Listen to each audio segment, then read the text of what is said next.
Hello and a warm welcome to News Across Nigeria, where we tell you what's happening in the respective states across the country. I'm Olumide Macaulay. Coming up on the program, the unfolding realities of the Dutchi schoolgirls kidnapped as many girls remain unaccounted for.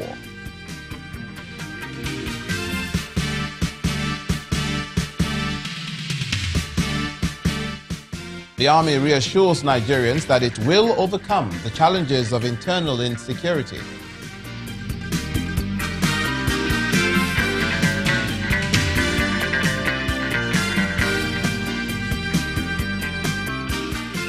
And calm returns to the Ofa and Igagbo areas of Kwara State after a fierce land dispute.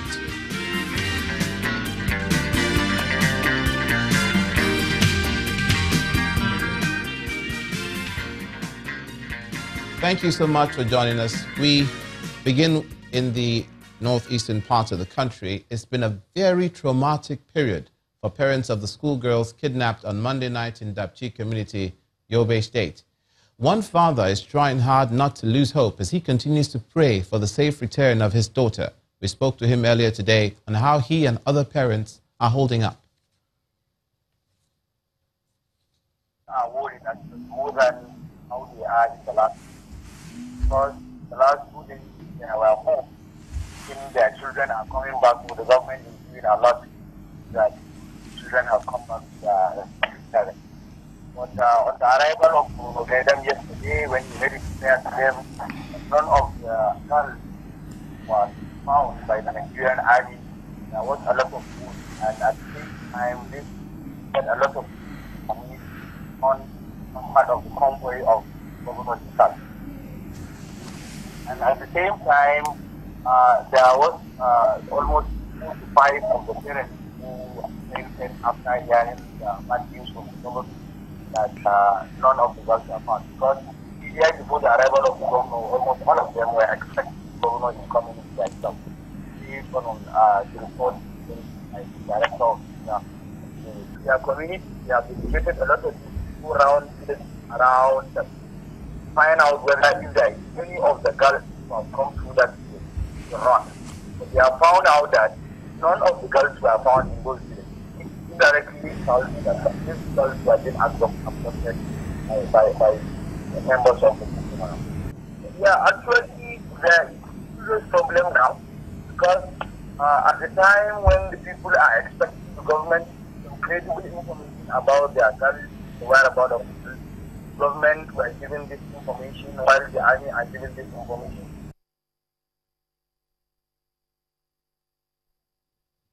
Let's get another perspective on the situation in Dutchi. Lawmaker Gani Bukar, representing Busari Gaidam Unisari Federal Constituency, joins us on the program.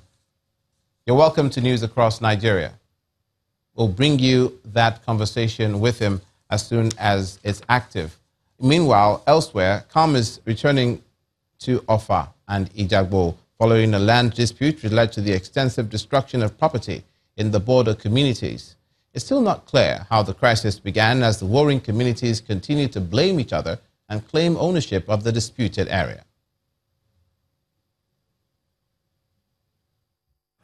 Calm is gradually returning to Ofa and Igagbo communities in Kwara State, north-central Nigeria, days after a violent land dispute erupted between the two communities, which forced residents to flee the areas.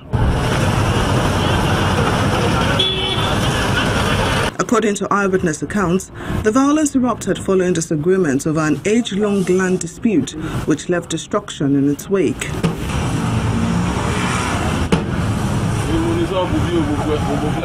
Investigations continue into how the crisis began. Testimonies from both sides seems to worsen the situation as the blame game begins. Attempting to acquire Igagbo land illegally.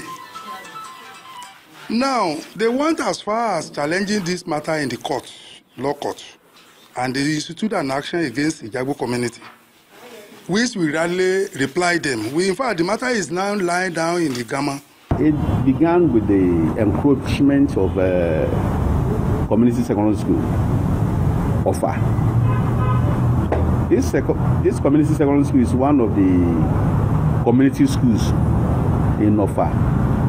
It was established in 1981 by Ofa. Some residents who were caught in the middle of the clashes count their losses. When I came back here, so and I saw the motor, they have spoiled everything. They break my all glass and the 4 tires, and they took my battery away. So about 3 million. Dispensing pump is more than 1 million. One. They spoiled 2. There's another one there. My windows, my doors. As security agencies keep vigil in the area, innocent residents from Ofa and Ijagbo are appealing to the state government to do something fast to stop further escalation of the dispute. And following the recent incident involving Dana Air, the federal government is taking steps to increase the monitoring of its operations and those of other airlines. That's according to the Minister of State for Aviation, Hadi Sirika, during a visit to the site where the Dana plane ended up. The Minister of State, however, believes that air travel remains the safest means of transport, while noting that Nigeria recently scored high in safety in its air operations. We want to assure the general public that government is conscious and aware that transportation, especially by air, though the safest means of transportation, of course involves lives. Nigeria Civil Aviation Authority, NCAA, whose duty is to oversight the aviation sector or aviation industry in general, have been mandated as part of their responsibility to heighten safety oversight on Dana Air to ensure their operational proficiency and competence. The whole company itself, the airplane, i.e. equipment that they use, their maintenance, their operations, the proficiency of airmen working within that company, and then of course to straight away come up with their findings, and they have the freedom and the autonomy to do what is provided by law. For the first time, Nigeria certified 2 airports, and the only African country, including Egypt and South Africa, the only country that certified 2 airports at the same time, Lagos and Abuja, and we're not stopping.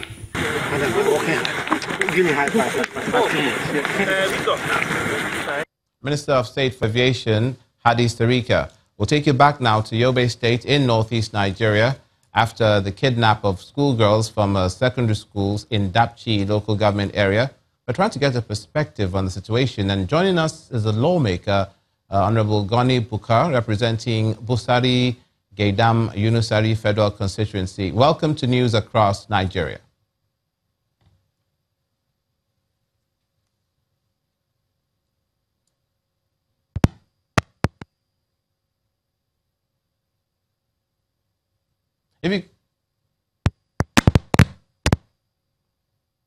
We'll try and get that phone call with the lawmaker from Yobe State active on the situation in that state concerning the kidnap of the schoolgirls. In the meantime, we'll take a break on News Across Nigeria. And when we come back, we'll take a look at the situation concerning Kogi State and taxes.